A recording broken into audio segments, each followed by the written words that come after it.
अस्सलाम वालेकुम sir. Sir सबसे पहले मैं आपका जो क्लेम है सर कि नए प्रोविंसेस होने चाहिए इसे सपोर्ट करता हूँ, लेकिन सर अगर एक आइडिया है सर हमने उसको देखना है कि वो फुली इम्प्लीमेंट हो सकता है या नहीं हो सकता, तो उसके हमें नेगेटिव एस्पेक्ट्स को भी काउंटर करना होगा। और प्रोविंसेस का जो सबसे बड़ा नेगेटिव इम्पैक्ट है वो अपने साथ सेग्रीगेशन लाएंगी। यहाँ पर अगर हम हज़ारा की बात जिस तरह आपने की थी सर, वो लसानियत पर बना है, वो लसानियत का आइडिया है। तो ये मेरे ख्याल में तो ये इस तरह है जिस तरह मुझे मेरे पठान भाई से अलग करना, मुझे मेरे पंजाबी भाई से अलग करना, मुझे मेरे सिंधी भाई से अलग करना। आज भी जब इस्लामाबाद कोई जाता है सर वो ये कहते हैं कि बीके के गुंडे आ गए हैं, कल वो कहेंगे हज़ारा के गुंडे आ गए हैं। तो ये सेग्रीगेशन वाले कंपोनेंट को हम किस तरह काउंटर करेंगे सर? जो दूसरा क्वेश्चन है सर कि आप एक खट्टे दूध में जितना भी दूध डाल देना वो बाकी दूध भी खट्टा हो जाएगा। हम जितना भी आइडियाज़ ले आएँ सर, नए प्रोविंसेस ले आएँ, कुछ भी ले आएँ, जब तक डेमोक्रेसी ट्रूली प्रिवेल नहीं करेगी तब तक कोई भी आइडिया इम्प्लीमेंट नहीं हो सकता। जब तक मेरा वोट काउंट नहीं होगा तब तक कोई भी आइडिया इम्प्लीमेंट नहीं हो सकता।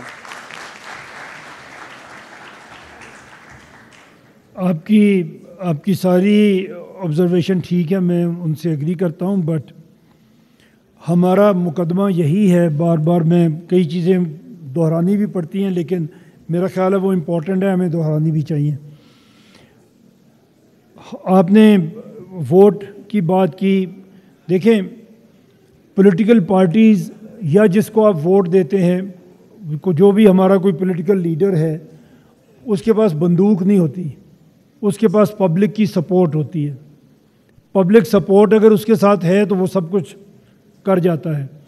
हमारे लीडर क्योंकि, और बग़ैर किसी एक्सेप्शन के मैं ये कह सकता हूँ कि कोई भी हमारा लीडर ऐसा नहीं है जो सीधे रास्ते से इक़्तिदार में आया है, हर कोई कहीं और से आ रहा है।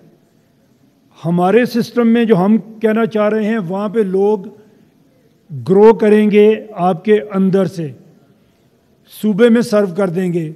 अगर सर्व कर सकेंगे, एबिलिटी शो करेंगे तो मरकज़ में आएंगे। आप अगर एक मिसाल मैं आपको देता हूँ टर्की की। टर्की ऐसा मुल्क है, तुर्की आप उसको कहते हैं, आई एम सॉरी, वो तुर्किया एक ऐसा मुल्क है जिसमें हमारे जैसे ही हालात थे। बार बार मार्शल लॉ लगते थे, एक प्राइम मिनिस्टर को हमने फांसी दी, एक प्राइम मिनिस्टर को उन्होंने भी फांसी दी। पॉलिटिकल सिस्टम चल नहीं पाते थे। उनकी लोकल गवर्नमेंट में से लीडरशिप डेवलप हुई।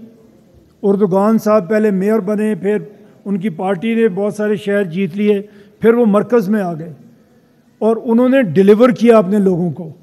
फिर जब उनके ख़िलाफ़ कू होने लगा तो उनके अवाम ने बाहर निकल के उनकी हुकूमत को बचाया, और आप देख लें अब वहाँ पे उनकी जमहूरियत चल रही है। तो हमें भी इस तरह की लीडरशिप चाहिए, और वो लीडरशिप वही होगी जो ग्रास रूट से उठे, परफॉर्म करके दिखाए, आपकी ज़िंदगी में कोई तब्दीली लाए अपने इक़्तिदार में, तो फिर लोग उसके पीछे निकलेंगे। हमारे यहाँ पे भुट्टो साहब को फांसी दे दी, बड़े पॉपुलर लीडर थे, कुछ भी नहीं हुआ। नवाज शरीफ 2/3 मेजॉरिटी के साथ आया था 96-7 में, इतने वोट उसने लिए थे, चारों सूबों में गवर्नमेंट थी, उसको निकाल दिया, अवाम ने पूछा ही नहीं। इमरान खान को निकाल दिया, उसका केस चल रहा है सुप्रीम कोर्ट में। मैं कहता हूँ बार बार कि जी अगर 2 लाख बंदा जाके वहाँ पे खड़ा हो जाएगा तो उसका फैसला नहीं होगा।